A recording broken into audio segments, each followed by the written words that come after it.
প্রায় ৩০ মিনিট পর ক্লাসের ঘণ্টা পড়ে। আদ্রিয়ান বোর্ডের লেখা শেষ করে উপস্থিত সকল ছাত্রছাত্রীকে উদ্দেশ্য করে বলে, স্টুডেন্ট, আজকের মতন ক্লাস এখানেই শেষ করছি। কাল প্রত্যেকে তোমরা বোর্ডে লেখা পড়াসমূহ অবশ্যই পড়ে আসবে। আদ্রিয়ান তার বই খাতা গুছিয়ে ক্লাসরুম থেকে বের হয়ে যায়। ক্লাসের সকল শিক্ষার্থী রুম থেকে বাহিরে বের হয়ে গেছে অন্য স্যার আসতে কিছুক্ষণ সময় লাগবে বলে। বোর্ড থেকে বাকি পড়া লিখে মেঘ খাতা বন্ধ করে গুছিয়ে ব্যাগে রেখে দেয়। ব্যাগ থেকে নতুন বই বের করে শান্ত হয়ে মনোযোগ সহকারে পড়তে থাকে। কিন্তু মেঘের এমন আচরণে নুহা বিরক্ত হয়। ক্লাস শেষ করে মেঘের সাথে বাহিরে ঘুরতে যাওয়ার পরিকল্পনা ছিল তার, কিন্তু মেঘ এখন পড়াশোনা করছে। নুহা মেঘের হাতের বাহুর মধ্যে ধাক্কা দিয়ে বলে, মেঘ, কি সারাক্ষণ বই নিয়ে বসে থাকো তুমি? চলো না, বাহিরে যাই। ক্লাসের সকলে বাহিরে আড্ডা দিচ্ছে। নুহার কথায় মেঘ পড়াশোনা বাদ দেয় না, বরং পূর্ণ মনোযোগ দিয়ে বইয়ে মুখ গুজে থাকে। কিন্তু নুহা যখন পুনরায় মেঘকে বাহিরে আড্ডা দিতে যাওয়ার জন্য অনুরোধ করে, তখন মেঘ ছোট্ট করে উত্তর দেয়, নুহা, আমার বাহিরে যেতে বা আড্ডা দিতে ইচ্ছে করছে না। তোমার ক্লাসে বোরিং লাগছে, তুমি যাও। মেঘের বারণ নুহা শুনল না। সে বারবার মেঘকে বাহিরে যাওয়ার কথা বলছিল, আড্ডা দেওয়ার জন্য অনুরোধ করছিল। নুহার কথার জন্য মেঘ তার পড়াশোনায় মনোযোগ দিতে পারে না, যার ফলে বিরক্ত হয়ে মেঘ ক্লাসরুম থেকে বাহিরে যাওয়ার সিদ্ধান্ত নেয়। মেঘ বলে, নুহা, থাক, আর অনুরোধ করতে হবে না, চলো বাহিরে যাই। মেঘের কথা শুনে নুহা খুশি হয়ে যায়। তারা দুজন ক্লাস থেকে বের হয়ে বাহিরে করিডোরে গিয়ে দাঁড়ায়। কলেজের মাঠে আকাশ থেকে নেমে আসা বিন্দু বিন্দু বৃষ্টির পানি গড়িয়ে পড়ছে।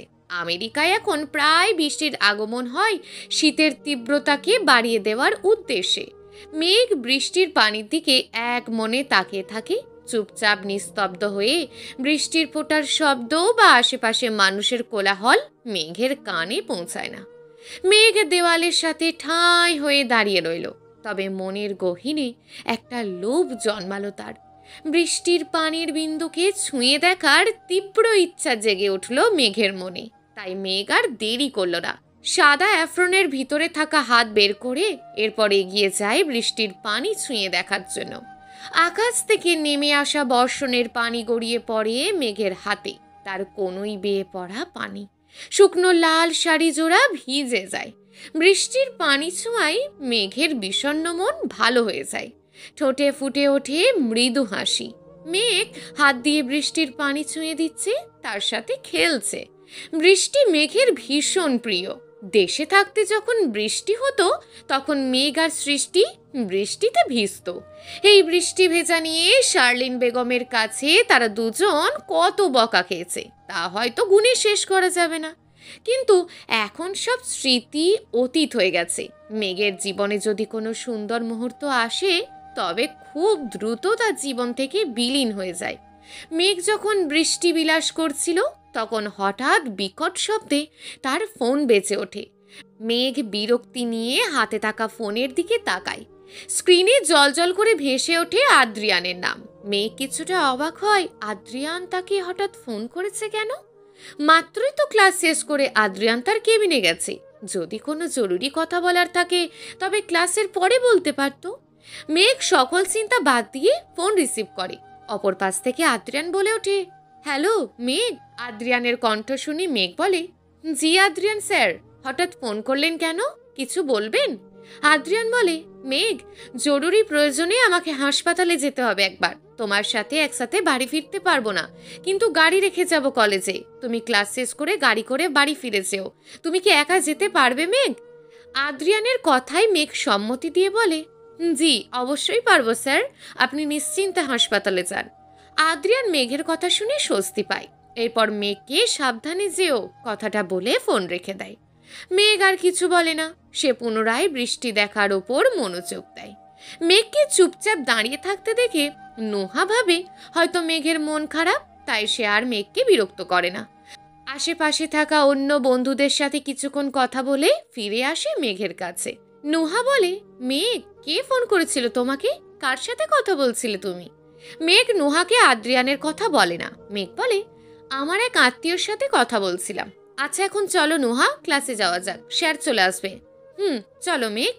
মেঘ আর নোয়া ক্লাসে চলে যায়। পরবর্তী ক্লাসের জন্য শিক্ষক চলে আসে। প্রায় 3 ঘন্টা পর মেঘের কলেজ শেষ হয়। দুপুর তখন 2টো বাজে। মেঘ আর নোহা ক্লাস শেষ করে বাহিরে বের হয়। উদ্দেশ্য এখন তাদের বাড়ি ফিরে যাওয়া। কিন্তু বাহিরে বৃষ্টির তীব্রতা এখনো কমেনি। নোহা বলে, মেঘ, বাহিরে যা বৃষ্টি পড়ছে, বাড়ি কি করে ফিরবো? কলেজের গেট অবধি পার হওয়ার আগেই তো বৃষ্টিতে ভিজে যাব। নোহার কথা শুনে মেঘ বলে, নোহা, তুমি তো ঠিক বলেছ। আমেরিকায় ইদানিং প্রচুর বৃষ্টি হচ্ছে। এই তীব্র বৃষ্টির মধ্যে কলেজ থেকে বের হওয়া ঠিক হবে না। কিছুক্ষণ অপেক্ষা করি, বৃষ্টি থেমে গেলে তখন বাড়ি ফিরে যেতে হবে। নুহা আর মেয়ে কিছুক্ষণ বৃষ্টি থামার জন্য করিডোরে অপেক্ষা করছিল। অন্য ছাত্রছাত্রী তাদের সাথে ছিল। প্রায় 20 মিনিট পর বৃষ্টির তীব্রতা কমে যায়। এখন তারা বাড়ি ফিরে যাবে। নুহা বলে, মেঘ, তুমি একটু দাঁড়াও আমার জন্য, আমি ওয়াশরুম থেকে আসছি, ওকে?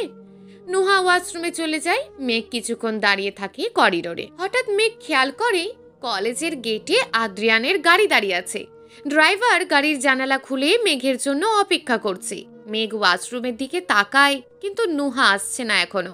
তাই মেঘ আর নুহার জন্য অপেক্ষা করে না। মেঘের কাছে ছাতা ছিল না, তাই বৃষ্টির পানি থেকে বাঁচার জন্য মেঘ তার মাথায় হাত দিয়ে এগিয়ে যায় কলেজের গেটের দিকে। কলেজের মাঠ বিশাল বড় হওয়ায় গেটটা বেশ দূরে ছিল। মেঘ বৃষ্টির পানিতে ভিজেই গিয়েছিল প্রায়। মেঘ যখন মাথায় হাত দিয়ে ধীর পায়ে হেঁটে মাঠের মধ্যে এসে পৌঁছায়, তখন হঠাৎ মাথার ওপর বৃষ্টির পানি পড়া বন্ধ হয়ে যায়। বাহিরে মুষলধারে বৃষ্টি পড়ছে, কিন্তু মেঘের মাথার ওপর এক বিন্দুও গড়িয়ে পড়তে না দেখে মেঘ অবাক হয়ে তাকায় ওপরে। খেয়াল করে তার মাথার ওপর একজন ছাতা ধরে রেখেছে। ছাতা ধরে রাখা ব্যক্তির হাত অনুসরণ করে পিছন ঘুরে তাকায় মেঘ। এরপর বলে, কে আপনি? আমার মাথায় ছাতা ধরে রেখেছেন কেন? মেঘের মাথায় ছাতা ধরে রাখা আগন্তুক ব্যক্তিকে মেঘ প্রশ্ন করে।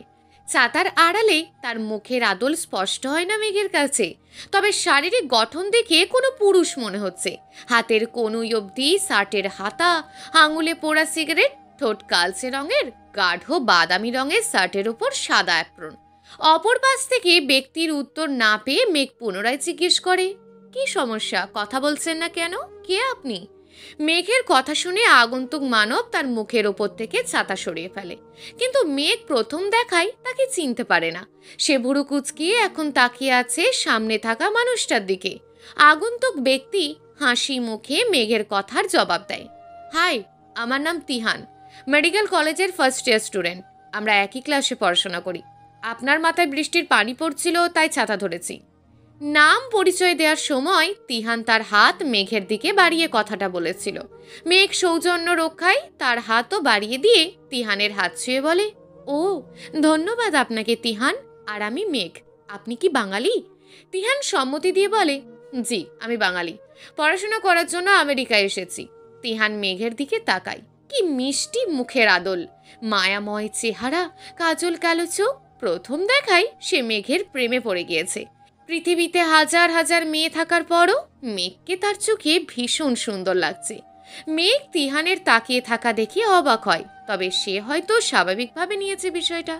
কলেজের গেটে যখন গাড়ির হর্নের শব্দ শোনা যায়, তখন মেঘের খেয়াল হয় ড্রাইভার তার জন্য অপেক্ষা করছে। তিহান এখন মেঘের হাত মুষ্টিবদ্ধ করে ধরে রেখেছে। মেঘ যখন ছাতার নিচ থেকে বের হয়ে যেতে চায়, তখন তিহানের হাত শক্ত বাঁধন তাকে আটকে দেয়। মেঘ বলে, তিহান, আমার হাত ছাড়ুন, আমি বাড়ি যাব। তিহানের কানে হয়তো মেঘের কথাটা যায়নি। সে বলে, কি ছাড়বো?